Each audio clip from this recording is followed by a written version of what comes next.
അറിഞ്ഞൊരു വാർത്ത ഞാൻ വരിയിലൊതുക്കാം, ആറ്റൽ റസൂലിൻ മദ്ഹ് ഉരക്കാം. അറിഞ്ഞിടണം ഈ കഥ ഇത് ഹക്കാം. അറിഞ്ഞൊരു വാർത്ത ഞാൻ വരിയിലൊതുക്കാം, ആറ്റൽ റസൂലിൻ മദ്ഹ് ഉരക്കാം.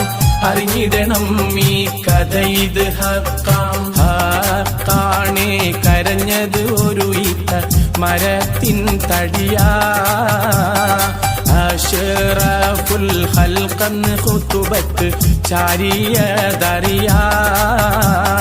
ഹക്കാണേ കരഞ്ഞത് ഒരു ഈത്ത മരത്തിൻ തടിയാ, അഷ്റഫുൽ ഖൽഖന്ന് ഖുതുബത്ത് ചാരിയതറിയാ. ഒരു നാളിൽ മദീനത്തെ